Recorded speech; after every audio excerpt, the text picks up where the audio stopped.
great chain of being still with us? A presentation made by Destiny Glockson. Imagine a world where every aspect of society, from kings to peasants, is carefully ordered in a divine hierarchy.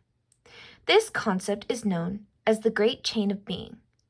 Not only has it shaped historical perspectives, but it continues to influence our modern societal structures and beliefs.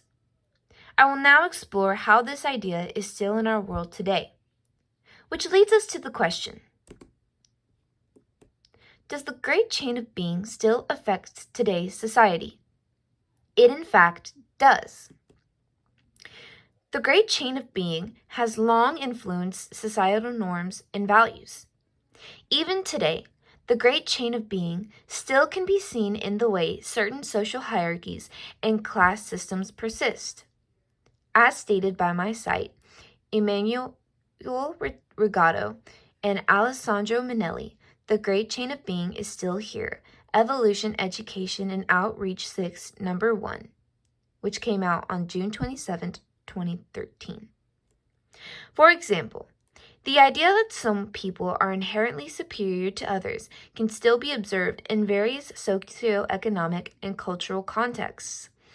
This can manifest in the way certain professions are valued over others and how access to resources and opportunities is often ranked.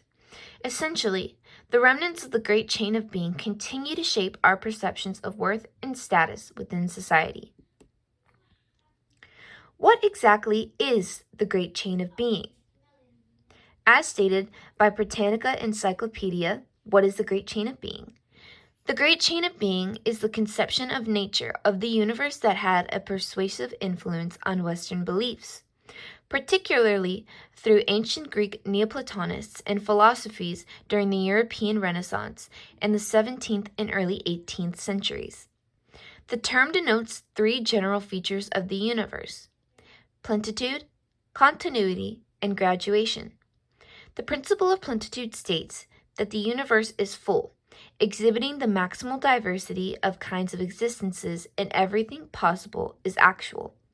The principle of continuity asserts that the universe is composed of infinite series of norms, each of which shares with its neighbor at least one attribute. The principle of graduation says this series ranges in hierarchical order from the barest type of existence to God. And here's how they rank the Great Chain of Being as seen in this image. At the top is God, then angels, then kings and queens, then commoners, then animals, then plants, and then non-living things. Persistence of social hierarchies. Even though modern societies strive for equality, there are still clear distinctions in social status, wealth, and power. These hierarchies can influence access to resources, education, and opportunities, perpetuating a sense of order and rank similar to the historical concept of the Great Chain of Being.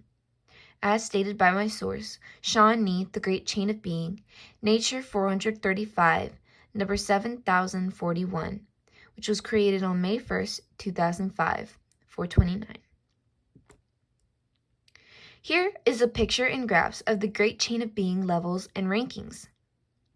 As we can see on this graph, it says God is at the top of the chain, has an existence, a life, a will, a reason, immortality, omniscience, and omnipotence. Next on the chain is angels, which is existence, life, will, reason, and immortality. Next is humanity with existence, life, will, and reason. Next is animals on existence, life, and will. Then we have plants with existence and life. We have matter with existence, and then we have nothingness. And to elaborate more, here on this image of the Great Chain of Being, at the top of the chain is God, then angels, then demons, then stars, then moons, then kings, then princes, then nobles, then men, then wild animals, then domesticated animals, then trees, other plants, precious stones, precious metals, and other materials.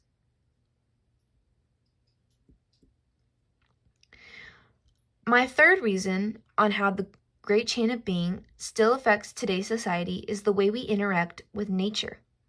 Historically, humans were seen as superior to animals and plants, which justified exploiting natural resources without considering the environmental impact. This mindset has contributed to ongoing environmental problems, such as deforestation, climate change, and loss of biodiversity, as the ideas of human dominance over nature continues. All in all, the great chain of being still affects us today through social hierarchies, environmental exploitation, cultural norms, economic equality, educational systems, workplace dynamic, and some religious beliefs. As I've stated, the great chain of being still affects today's society, but modern society has largely moved away rigid hierarchical structures due to advancements in human rights, equality movements, and democratic principles. These changes have promoted more equal views, diminishing the influence of the great chain of being on contemporary social and cultural norms. As stated by my source, Prasanta Chakrabarty, the great chain of being, the evolutionary misconception that just won't go extinct, Big Think, made on August 9th, 2023. And here are all of my sources. Thank you.